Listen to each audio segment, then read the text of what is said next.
Tov. Alors, on a choisi au Baruch Hashem de mettre ensemble un sujet très important, c'est comment est-ce que nous affrontons eh bien, la réalité de notre couple, ou il y a aussi Baruch Hashem des jeunes parents, ou vis-à-vis de nos enfants en cette période de guerre. Donc, il importe bien évidemment déjà d'être conscient. Encore une fois, on voit bien, de quelque manière que ce soit, que vous soyez en Milouim ou que vous soyez parti en Milouim ou non, il est clair qu'il y a une influence, pas toujours, justement une influence plutôt même néfaste, dans notre vie, dans notre quotidien. En tous les cas, la routine est remise en cause, la routine est remise en question à cause des réalités politiques qu'on avait dans le sud, dans le nord, peu importe, même dans le centre, parce qu'on voit qu'il y a même aussi des alertes même à ce niveau-là. Donc, ce n'est pas seulement, encore une fois, parce qu'il y a la guerre, il y a aussi même cette réalité. Et là, pour le coup, peut-être à Jérusalem et à Berchia, peut-être un peu moins, mais Haïfa et Akko, là où je suis, et il y a une accalmie de temps en temps, mais enfin, vous avez encore eu aussi des alertes ce Shabbat. Non, vous n'avez pas eu des alertes aussi Shabbat, il me semble. On a eu cette nuit et au début de Shabbat, ouais. C'est ça, parce qu'on a on a la radio, qu'on dit Kal Sheket, qu'on a le radio, donc on est Ouais. au courant de quand c'est donné. Donc, encore une fois, tout cela, il est clair que ça bouleverse, ça change la donne, comme on dit. Maintenant, en plus de cela, j'ai pu voir dans les différentes recherches que j'ai faites que nous avons à peu près 20% de la population qui est diagnostiquée hypersensible. Donc, ça veut dire qu'en plus d'une réalité, j'ai envie de dire, dans une situation stable et normale et quotidienne, eh bien, nous voyons qu'en plus de ça, il y a une partie de la population, et pourtant dont on ne parle pas, qui est encore une fois, je répète, diagnostiquée clairement hypersensible. Et donc, bien évidemment, dans la réalité du couple, cela ajoute encore plus de bouleversements. Alors, a priori, j'ai envie de dire, on pourrait avoir trois options, n'est-ce pas? La première serait clairement, j'ai envie de dire, de se battre. La deuxième serait de ne rien faire. C'est-à-dire qu'on est bloqué, on est totalement, on est séronime, on est incapable de faire quelque chose. Et enfin, la troisième, ce serait de fuir. Ce serait de fuir, encore une fois, cette réalité-là. Dans tout ce qui relève, encore une fois, de notre couple, je répète, dans le rapport personnel, dans le rapport intime, encore une fois, l'inquiétude, justement, pour la vie, fait que on va avoir tendance à choisir une de ces trois options. Alors, évidemment, se battre, on ne va pas se battre tout seul, donc voilà. Fuir pour essayer éventuellement de vivre autre chose, ce n'est pas non plus tellement possible. Et peut-être que, a priori, eh bien, on ne fait rien. Voilà, on s'arrête totalement, il y a tout qui s'arrête, on arrête de vivre. Et certains le préconisent même. C'est-à-dire que quand il y a justement une alerte, je peux parler encore une fois en mon nom, mais quand il y a une alerte, combien de fois il m'est arrivé de dire à mes proches, pas à ma femme et mes enfants, parce qu'on presque on s'y habitue, peut-être hélas, mais ça m'est arrivé déjà très souvent de dire à mes proches, parce qu'ils me disent, surtout tu ne vas pas à Naria, surtout tu ne bouges pas, surtout tu ne vas pas à Jérusalem, surtout tu vas... Et à chaque fois je leur dis, oui, oui, on a fermé la porte à clé et on ne travaille plus, et voilà. Par contre, je me suis permis d'envoyer à ses proches mon numéro de compte en banque pour la Mashkanta, pour tout ce qui, évidemment, doivent se préoccuper, puisque, évidemment, on s'arrête de vivre. C'est peut-être la solution, éventuellement, possible. Vous aurez bien compris que je suis cynique. Ce n'est pas du tout la situation envisageable. Mais on ne peut pas éviter le fait d'être confronté à cela.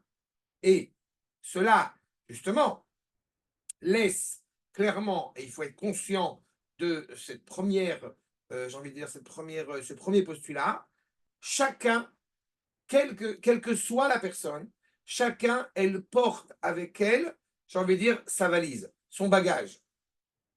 Il y a quelque chose dans un autre cours que j'avais l'occasion d'évoquer. Quand un enfant tombe, on ne dit pas il ne s'est rien passé, parce qu'il s'est passé quelque chose. Le fait qu'on puisse encourager l'enfant à vouloir se relever, c'est une chose. Mais on n'ignore pas que l'enfant est tombé. Eh bien, de la même manière qu'une personne qui soit plus ou moins sensible, en tous les cas, il est clair qu'il y a, quand il y a une réalité qui devient instable, on a envie de dire, sous ses pieds, automatiquement, il y a des sentiments difficiles, il y a un sentiment d'insécurité, il y a une inquiétude claire sur tout ce qui nous apparaissait comme certain et qui ne l'est plus, que ce soit vis-à-vis du présent et encore plus vis-à-vis de l'avenir. Partant de ce postulat, eh bien, on n'est plus maître de soi. Dans ces considérations-là, on ne peut pas ignorer d'abord que c'est une réalité, que ça existe. Comment est-ce que chacun va justement le prendre? Eh bien, on n'est pas en train d'ignorer la personne qui est en face de nous. Ça veut dire qu'une personne qui est clairement notre conjoint ou notre conjointe, qui est dans cette situation complexe, ce manque de stabilité clairement qui l'anime, on ne peut pas lui dire il ne se passe rien. C'est pas grave. Parce que si il y a un problème, on va voir comment arriver aussi à le gérer. Mais d'abord, je pense que comme comme premier acte de départ, eh bien, on est conscient que chacun amène avec lui une impression, une appréciation de ce changement de vie, de ce changement de réalité, et eh bien, l'autre doit, dans cette réalité-là, prendre cela comme fait établi et essayer de l'aider. Ce qui est certain, c'est que ça remet en cause, j'ai envie de dire, toute proportion gardée, ça remet en cause tout un ensemble aussi de choses qui nous apparaissaient profondément essentielles et importantes. L'idée, encore une fois, de devoir se renforcer dans son couple, dans son foyer, encore une fois, dans l'espoir d'être protégé, il est certain que ce qui nous apparaissait comme il est important et c'est essentiel qu'on se préoccupe de tel ou tel problème, semble-t-il, eh bien, ça va être remis à plus tard. Ce sera peut-être une solution. Là aussi, on va y revenir. Mais en tous les cas, d'abord, on est conscient du problème. J'avais traité dans un autre cours sur la problématique de la mort, comment l'annoncer à ses enfants, à ses proches, etc. Comment vivre cela. Et bien, de la même manière que quand il y a une réalité compliquée, on n'est pas en train de l'ignorer. On est en train de la reconnaître. D'accord? Et la personne, elle va évidemment prévoir ce sentiment. Un autre point qui est à prendre en considération, bien évidemment, c'est qu'il y a une chance, il y a un risque que dans cette réalité-là, le couple, qui n'était pas forcément le plus stable avant, eh bien, ressent encore moins de stabilité. Il est encore plus affaibli par rapport à cela. Si vous prenez en considération que tout va bien dans notre couple quand il n'y a pas de problème. Il y a une image que je permets de vous soumettre.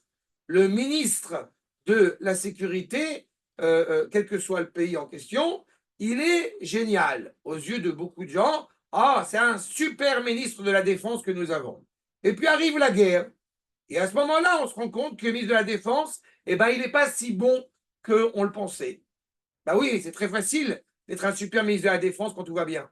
Mais quand il y a un problème, alors soudain, on découvre malheureusement des failles qui sont très problématiques et qui peut-être même justifient, d'un point de vue stratégique, qui justifient le fait de le renvoyer. Pas sans parler de Galande.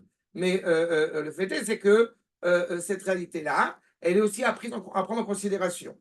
Il est clair qu'un couple, encore une fois, quel que soit le comportement qu'il arrive à surmonter avant, cela va s'avérer avec encore plus, j'ai envie de dire, d'extrême, de manière plus extrême, d'affronter, encore une fois, des problèmes dans son couple qui pouvaient éventuellement arriver à être épongés, abrogés, recouverts, on va dire, quand tout allait bien. Et dans cette réalité-là, encore une fois, il faut aussi clairement développer sa capacité à être ce qu'on appelle les achilles, de pouvoir contenir cette réalité de sentiments difficiles que l'autre va percevoir et va diffuser à cause de cette réalité. Quand on comprend cette situation-là, quelle que soit encore une fois la position de chacun, je répète, qu'on soit en Milouine, qu'on ait des enfants, qu'on n'en ait pas, etc., qu'est-ce que nous pouvons faire? Qu'est-ce que nous pouvons faire pour arriver, je répète, c'est le sens même de notre sujet, arriver à vivre notre vie de foyer avec ces difficultés. Alors, ce qui, bien évidemment, s'est laissé entendre dans mon introduction, d'abord, d'observer clairement les relations qui existent et de comprendre leur complexité. Ça, c'est la première chose. Ça nous oblige automatiquement à faire preuve de plus de légèreté, de plus de, on va dire, de coolitude. C'est pas tellement le terme, vous avez compris l'idée. Cette idée, encore une fois, ok, je sais que c'est très difficile. Combien de fois il m'est arrivé de soulever cette idée que on ne va traiter, on ne va solutionner aucun problème quand on est fatigué, quand on est énervé, n'est-ce pas? Ben, c'est exactement la même problématique. Je sais en mon fort intérieur que mon épouse, que mon époux est dans une situation compliquée en ce moment parce que, eh bien, la tension, encore une fois, politique, la guerre, l'inquiétude constante, les enfants qui sont en Zoom toute la journée parce qu'ils ne peuvent pas aller à l'école à cause des alertes, etc. Tout ça crée une tension. Ça ajoute bien évidemment, en plus des problèmes psychologiques, j'ai envie de dire, dans cette question de stabilité que j'évoquais tout à l'heure, il y a aussi la stabilité financière. On sait pertinemment, encore une fois, que quand, dans une réalité comme la nôtre, eh bien, automatiquement, on ne reçoit pas les mêmes salaires, il va y avoir une hausse des taxes parce qu'il faut combler à ce manque qui se pose, encore une fois, au moment de la guerre, tout cela entretient des tensions. Donc, il est impératif, bien évidemment, de savoir accueillir, on va dire accueillir le sentiment de l'autre.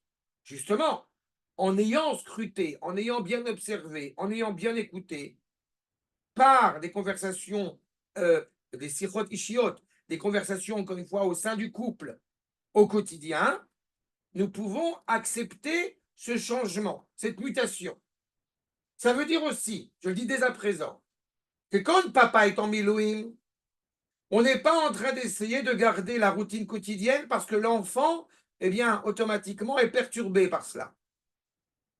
Par contre, on n'est pas en train, justement, de perdre, de perdre la tête. On est qu'elle en train de dire, en revanche, ce qui est envisageable en fonction de l'âge de l'enfant, j'introduis aussi cette problématique, encore une fois, dans le foyer. C'est difficile que papa ne soit pas là, mais viens, on va lire les Teilim ensemble pour que Baruch Hu donne de la force à papa et à tous ses copains qui mettent fin à nos ennemis. Exemple. On est déjà en train d'entendre le problème, on n'est pas en train de l'évincer, et dans notre couple, il est bien évidemment, ces changements de situation peuvent être une ouverture, peuvent être malheureusement un tremplin à des conflits à cause d'un manque de contrôle. Eh bien, il est impératif de remettre à plus tard le conflit quel qu'il soit. D'autre part, il importe aussi, si par exemple il y aurait des accords sur la manière d'agir d'un point de vue politique, calmons-nous. Imkol Hakavod, on n'est pas chef d'état-major, on n'est pas Premier ministre. Et dans le rapport intérieur de notre foyer, il importe peu de savoir qui réellement a raison et qui a tort, même au sein, encore une fois, des valeurs de notre foyer. Il est impératif d'exprimer réellement ce que nous voulons. Tout n'est pas si clair, tout, comme on a dit, puisque la routine est remise en question, donc automatiquement, il faut cesser de croire qu'il y a une attente de l'autre. Il faut au contraire parler, exprimer, même la crainte de quelque chose de négatif, eh bien, a lieu d'être évoquée. Mais il est certain que des décisions importantes prises, est-ce qu'on va prendre ce travail, on ne va pas le prendre, est-ce qu'on va acheter cette maison, on ne va pas l'acheter, et je ne sais quoi d'autre, encore une fois, il est clair que cela aura le sens d'être remis à plus tard pour pouvoir ne pas prendre une décision justement de manière impulsive et hâtive. D'accord? Est-ce que c'est clair jusque-là? Achat. Point supplémentaire,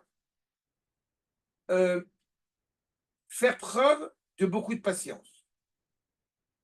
Il est évident que vis-à-vis de son conjoint ou vis-à-vis vis-à-vis de ses enfants, il importe de faire preuve de patience.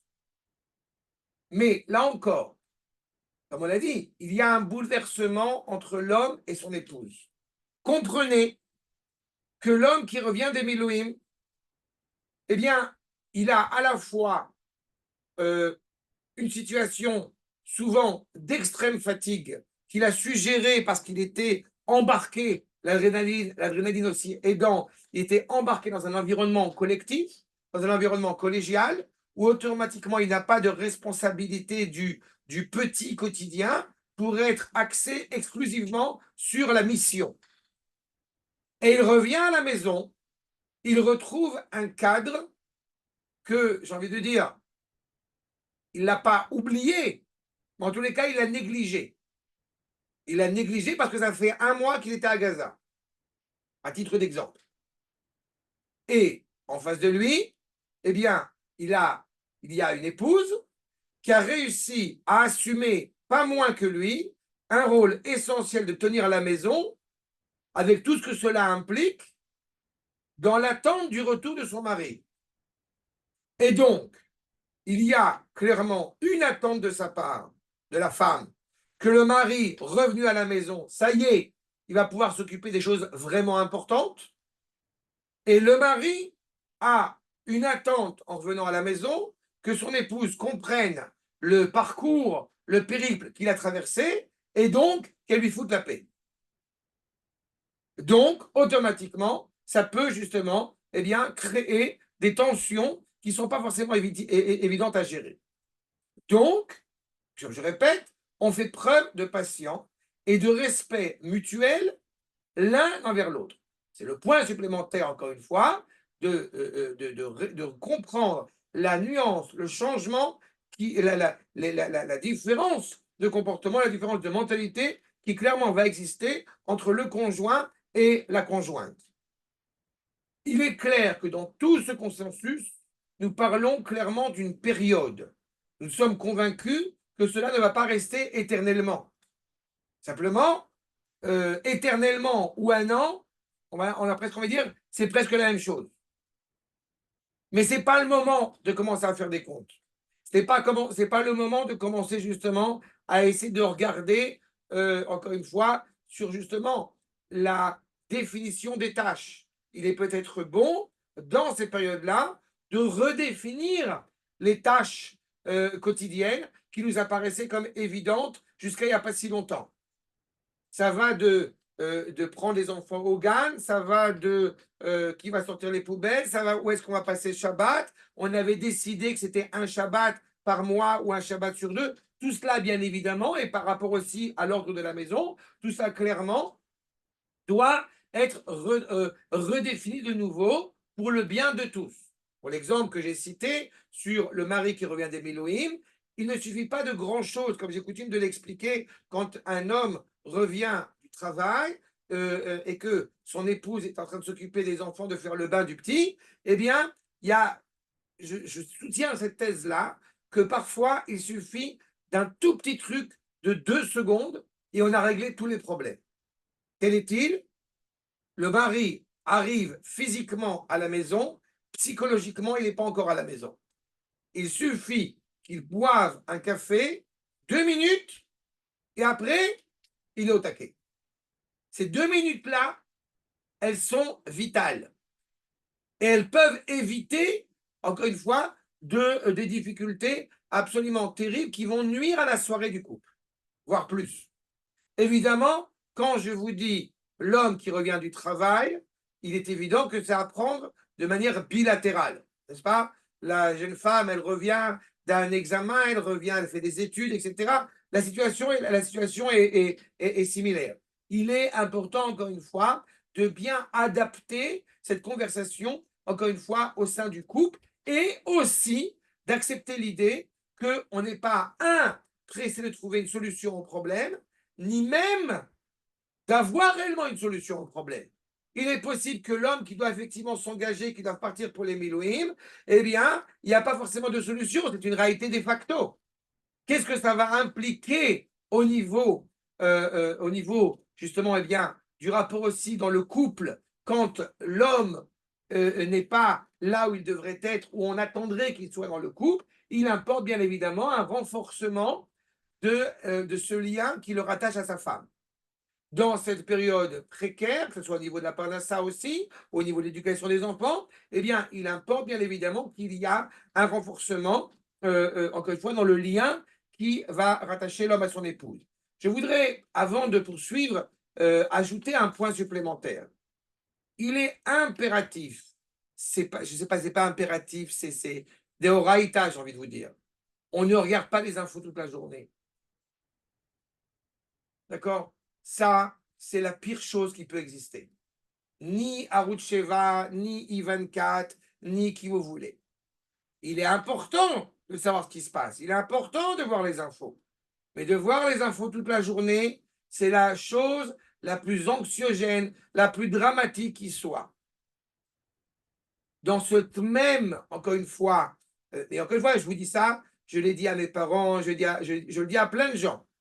Est-ce que c'est écouté? Certains sont tout à fait d'accord avec moi, notamment Monsieur Pachulski senior.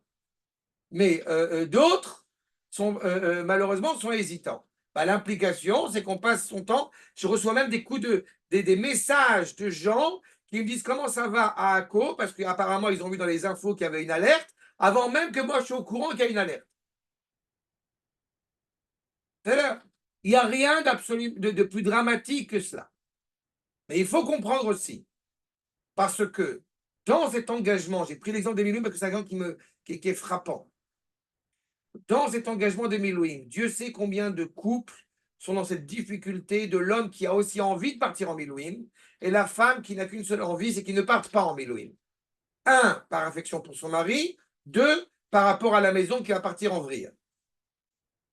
Eh bien, en réalité, il me semble impératif de bien rappeler, nous sommes engagés dans le collectif Israël, dans le clan Israël. Et il est clair que dans ce collectif-là, ce n'est pas une personne qui est incorporée, qui est engagée à l'armée. C'est le mari comme la femme. Les deux sont engagés dans cette milchemet mitzvah. On a reçu ça comme postulat quand nous arrivons, quand nous revenons à la maison. Nous prenons ça comme mission essentielle, comme mission vitale, que, eh bien, l'armée, la guerre dans laquelle nous nous trouvons demande notre engagement, mais demande notre engagement qui n'est pas un nous personnel, qui est un nous, encore une fois, de couple. On est précis sur la finalité de cette guerre. Donc, il importe à l'homme de renforcer son épouse et à la femme de renforcer son mari. Il n'est pas possible que quand l'homme va être dans une mission, quelle qu'elle soit, eh bien, il puisse apporter un compte-rendu de tout ce qu'il fait à son épouse. Là, je sais qu'en général, je prône la vérité dans le couple. Pour ce cas-là, ce n'est pas possible. D'abord parce que ce que nous voyons d'ici, on ne le voit pas de là-bas. Et donc, automatiquement, évidemment, il y a certains qui sont tout à fait aptes à entendre. Mais dans un couple, le mari qui dit qu'il n'a pas dormi pendant un mois, il ne s'est pas douché pendant je ne sais pas combien de temps, et qu'il y a son copain qui est mort, le Alechem, qui est mort parce qu'il y a un arabe qui l'a truc, ce n'est pas un truc qu'on raconte à son épouse. Il faut une force, clairement, encore une fois, pour définir. Mais ce qui importe, c'est un, évoquer les sentiments, bien évidemment, qu'on a à l'égard de son épouse, et d'autre part, eh bien, renforcer ce pourquoi on se bat. On va nous dire dans le Sefer Shmuel que je vous soumets. Assez, Asa Yase Hashem, le Adoni Beit Neeman, ki milchamot Hashem Adoni nilcham, vera lo timtsa becha miyamecha. Regardez ce verset. On a fait la guerre. On a une maison qui est fidèle. Nous menons cette guerre en étant conscients, encore une fois, que, eh bien, on se bat contre le mal et par conséquent, nous allons vaincre ce mal. La maison, elle est fondée là-dessus. Elle est fondée, encore une fois, sur cette base-là. Aussi, on est conscient des sentiments et de la pensée de l'un comme de l'autre. On est, comme on a évoqué tout à l'heure, on est conscient du bagage de l'un comme de l'autre. La femme ne peut pas pleurer au téléphone, quand est-ce que tu reviens, j'en peux plus. Et le mari ne peut pas lui dire, eh bien, il y a mon copain qui est mort dans un attentat. Il faut beaucoup de force pour justement à se renforcer mutuellement. Mais les deux sont conscients du problème. Dans la mesure où je peux parler directement à mon époux dans cette période de guerre, je ne suis plus en Milouim, je n'ai plus la raison d'être et je n'ai pas été combattant non plus. Mais dans la mesure où je peux le faire, Metsuyan. Je ne peux pas le faire, j'envoie une note vocale. Je ne peux pas envoyer de note vocale, j'envoie un message. Il est important dans ces considérations-là aussi de prendre en considération que la femme qui est à la maison en train de se tirer les cheveux pour arriver à assumer tout, eh bien, il est conscient, il est important qu'elle comprenne qu'elle n'est pas toute seule. Que le mari, malgré tout, malgré justement sa non-présence, n'est pas coupé de son épouse. Il y a une vraie compréhension, il y a une vraie appréciation et une vraie reconnaissance vis-à-vis de l'autre, de la même manière que l'épouse eh bien, reconnaît pleinement le rôle, encore une fois, que va tenir son mari. Est-ce que c'est clair? Est-ce que vous avez déjà des questions? Est-ce que vous avez des remarques? J'ai été plus vite que je pensais, bon, mais est-ce que vous avez des remarques? Pas de remarque, moi. Pas de remarques. Donc, comment est-ce que nous concluons, j'ai envie de dire, cette première partie? Cette première partie que nous avons évoquée nous met en évidence le fait qu'il est impératif de se renforcer. Quand on est, encore une fois, animé par la Torah qui nous anime, eh bien, c'est justement dans ces moments-là qu'on voit à quel point la Torah, je veux dire, prend tout son sens. La Torah n'est pas la solution du problème, mais elle nous donne les éléments pour justement pouvoir surmonter cette problématique. D'accord?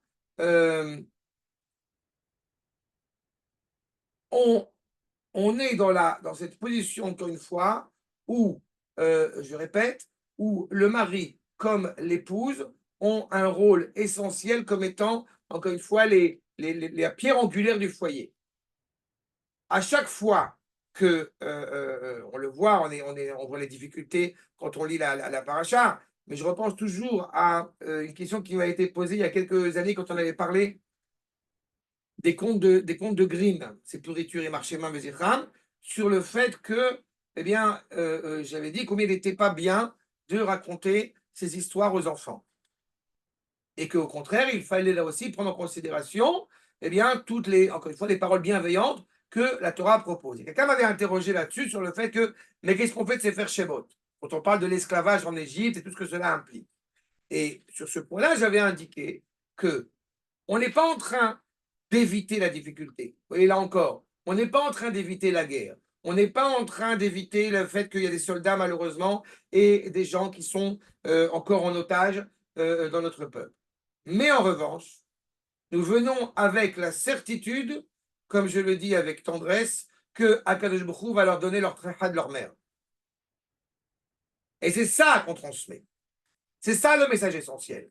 Nous ne sommes pas en train d'ignorer la tension et la dureté. Nous savons pertinemment, quand nous disons Goël Israël, à quel point Akadosh Baruch Hu, même au moment de la Géoula, eh bien, il va s'avérer qu'il va y avoir des difficultés absolument plus ou moins terribles qu'on essaye d'adoucir le mieux que nous pouvons, mais en étant conscient que Akadosh Baruch Hu, dans notre bracha, eh bien, va encore une fois nous libérer de tous ces gens malsains. Ça veut dire qu'on n'ignore pas la difficulté, mais on essaye justement à notre niveau de pouvoir la surmonter, encore une fois, par le renforcement dans le lien qui nous rattache à Kadosh Baruch Hu. Nous avons la certitude que, encore une fois, que le bien, comme j'aime à le dire, que le bien vaincra à la fin. Et on est embarqué là-dedans. On est inscrit là-dedans. Ça, c'est la première, sur le premier point essentiel quand on parle de la vie dans le couple. Tov. On essaye de faire à chaque fois, Baruch Hashem, 1 heure. Donc, on a même déjà dépassé un peu, mais on a dit l'essentiel. Est-ce que vous avez des remarques? Est-ce qu'il y a quelque chose que je n'ai pas encore évoqué? On regardera ça pour la prochaine fois. Ah non, on n'a pas fait 1 heure encore. On n'a pas dépassé, hein. Non, j'ai eu peur. J'ai cru qu'on n'avait pas peur. On a commencé. Ah, mais tu regardes, c'est bien, on a fait. Quand je vous ai dit l'essentiel, est-ce que je regarde, est-ce que je vous dis l'essentiel? Je pensais que j'avais peur que de faire plus. On a dit, on essaie de garder 1 heure pour ne pas vous alourdir sur le temps.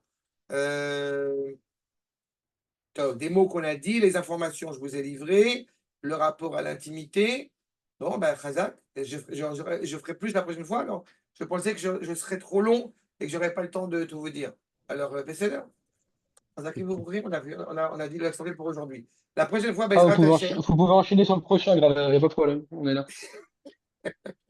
Oui, il faut que je le prépare. Ah oui, Bon, Ah. il faut que je le prépare. Juste vous dire que je pensais même qu'on aurait fait 3 cours sur ce sujet. Je me rends compte maintenant que 2 cours suffiront. Et l'objectif de la prochaine fois, Bezrat Hashem, c'est de parler aussi sous l'angle d'une question qui a été posée, Bezrat Hashem, au Rav Sternberg, à la Shalom, sur justement quand il y a une maladie, quand il y a un affrontement, comment est-ce qu'on affronte justement d'un point de vue émouni. Mais encore une fois, d'un point de vue concret, je parle dans son couple, je parle vis-à-vis des enfants, que ce soit bien clair. On n'ignore pas le problème, et simplement, on n'est pas en train de le détourner. Vous savez très bien combien, notamment Noam et Harry qui a l'habitude de m'écouter sur ces sujets-là, combien je n'aime pas le mensonge. On ne ment pas à ses enfants, on ne ment pas à sa conjointe. Comme je l'ai dit tout à l'heure, d'un côté, quand on est sur le combat, on n'est pas en train de tout dire à son épouse, mais on ne lui ment pas. On ne dit pas je suis en extase, tout va très bien. Non, mais on n'est pas besoin de tout dire et la femme n'a pas à chercher réellement la profondeur. C'est pas la peine de faire des cauchemars après, ni pour nous, ni pour nos enfants. Mais par contre, on est conscient, encore une fois, de la justesse, du bien et de la vérité qui doit en découler. Quitte à ne pas voir les informations, encore une fois, à part une fois par jour pour être un peu au courant de ce qui s'y passe, mais c'est bon, c'est meilleur pour la santé. Et à la vérité, ça n'ajoute rien. Je raconte souvent que à la yeshiva, quand j'étais jeune et sympathique, eh ben, à la yeshiva, il y avait un copain à moi qui disait ça ne sert à rien de voir les infos. Je ne suis pas d'accord avec lui, mais ça m'a fait beaucoup rire. Ça ne sert à rien de voir les infos, puisque de toute façon, le monde va mal. Étant donné qu'il n'y a pas de Beth Amikdash, donc le monde va mal. Donc il va un peu plus mal, un peu moins mal. De toute façon, le monde va mal. Bon, je ne suis pas exactement d'accord avec lui malgré tout. Je pense qu'il y a une importance de ne pas l'ifroche, Milat Sibour, justement, de ne pas se couper du peuple. Et quand il y a un drame qui évidemment, est dans le peuple, il nous importe de le savoir, il nous importe d'y être participatif. Je pense que d'ailleurs, entre parenthèses, je parle surtout pour Arié, parce que c'est surtout là-bas que je l'ai vu, mais je pense que même si on ne le voulait pas, au vu de nombreuses, malheureusement, de nombreuses affiches sur les stations de bus des soldats qui sont morts, on ne peut pas de toute façon ignorer, encore une fois, cette empathie. Je ne sais pas si c'est à Beersheva, il y a aussi comme ça autant de force. À Tel Aviv, je l'ai vu beaucoup.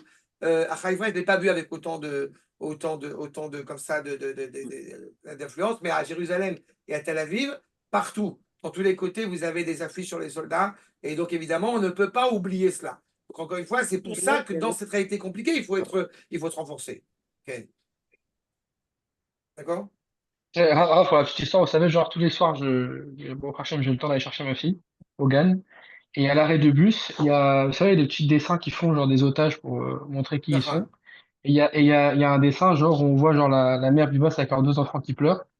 Et à ma fille, en moi, elle m'a dit genre, enfin, pourquoi les enfants ils pleurent? Je vous jure, je savais pas quoi dire. Enfin, j'étais en mode, quoi? Ben, j'espère que je t'ai donné, j'espère que je t'ai donné un brin de réponse. Il est Non, important que les enfants, encore une fois, soient pleinement acteurs dans cette réalité-là, à leur niveau, à eux.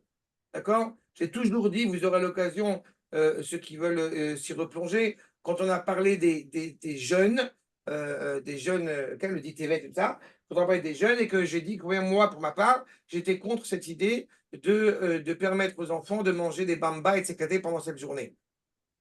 Je pense qu'au contraire, il y a une valeur pédagogique à leur transmettre, encore une fois, justement, ces valeurs, ces principes, pour que justement, ils aient une pleine participation à la destinée du peuple. Et donc, il y a des moyens. La mère, la famille Bibas, par exemple, on est triste parce que les enfants, ils ne sont pas à la maison, c'est terrible, mais viens, on va lire ensemble les Télim, viens, on va faire une prière pour que Bezrat Hashem Akadosh Baruch Hu, il puisse déglinguer ses ennemis pourris et que Baruch Hashem, la famille Bibas, elle puisse revenir à la maison. Et oui, je vais partir aussi de ces gens, mais ça, les Pachous le savent aussi, je ne suis absolument pas, comment on dit, politiquement correct quand je parle des goyim.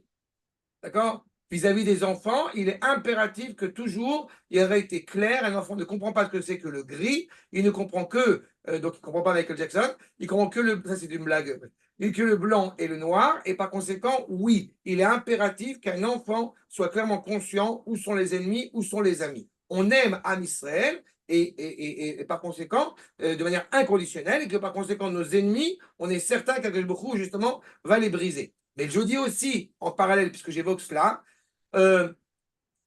il a fallu des années pour que mes enfants, on leur parle réellement de ce qui s'est passé autour du Gush Katif. Pourquoi? Parce que je ne voulais pas qu'ils aient un œil négatif à l'égard d'une frange de notre peuple qui a motivé ce démantèlement malheureusement du Gush Katif. Donc il y a toujours cette idée, et même quand on a commencé à leur expliquer, on a mis en avant l'idée que malheureusement, nous avons des dirigeants qui ont été mal conseillés par des goïms, pour justement qu'ils ne sortent pas quelque chose de négatif à l'égard du Ham Israël. Mais par contre, à l'égard des goïms, alors là, Hofshi. D'accord? Je me permets de raconter à propos d'anecdotes que je crois que je vous l'ai déjà raconté. Mais quand mon fils avait 4-5 ans et qu'il sortait du GAN et qu'il y avait, il avait dessiné des maisons, il y avait un dessin, un truc artistique, il avait dessiné des maisons et il y avait des petits trucs, des barzéliotes, des petits trucs en fer pour allumer les bougies de Shabbat qui étaient collés comme ça avec parcimonie autour des maisons. Alors je lui ai demandé qu'est-ce que c'est. Et il m'a dit, papa, ça c'est des maisons arabes et ça c'est des bombes. C'est là, il avait 4 ans, grâce à Dieu, ça n'a fait que aller en s'arrangeant avec les années, puisque maintenant, évidemment, bref. Mais encore une fois, Maintenant, il aimait les bombes. Maintenant, il aimait. C'est enregistré, après, ils vont me rechercher. Ah, non, mais en tous les cas, il y a vraiment cette idée-là.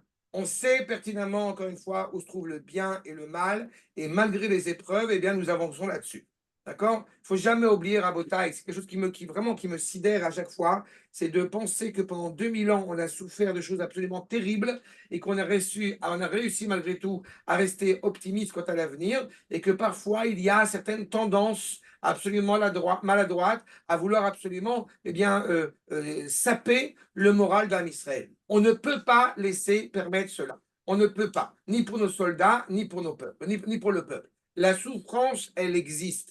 La tristesse, elle existe. Quand il y a eu une question de savoir si on pouvait se marier pendant cette période, au début de la guerre, il était impératif de ne même pas penser une seule seconde à empêcher cela. Nous ne sommes pas comme à l'époque de Noach, où il y avait besoin d'empêcher l'intimité entre un homme et son épouse, parce que les gens étaient tellement tordus et dépravés que si on n'avait pas interdit cela, eh bien les gens n'auraient pas eu justement un sentiment d'empathie à l'égard des souffrances, j'ai envie de dire, de leurs frères humains.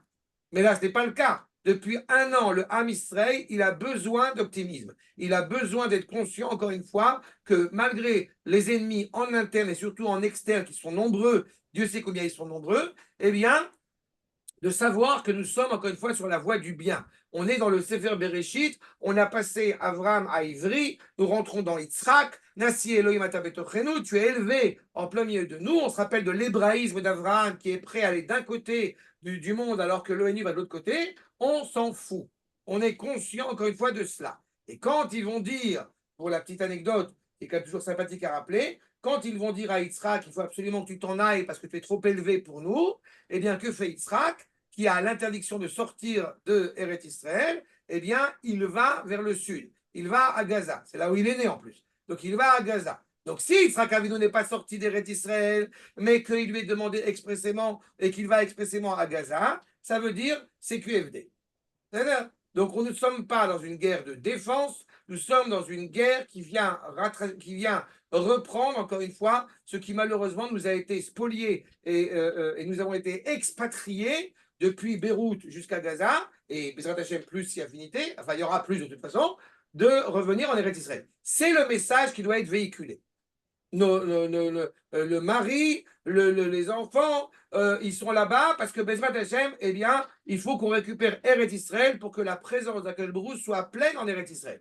C'est le message essentiel à mes yeux qu'il faut passer son temps à diffuser. Et s'il y a besoin de se renforcer là-dessus, Baruch Hashem, il y a des articles, il y a des cours, il y a rabbeita.com et Baruch Hashem, on essaie de renforcer à ce niveau-là.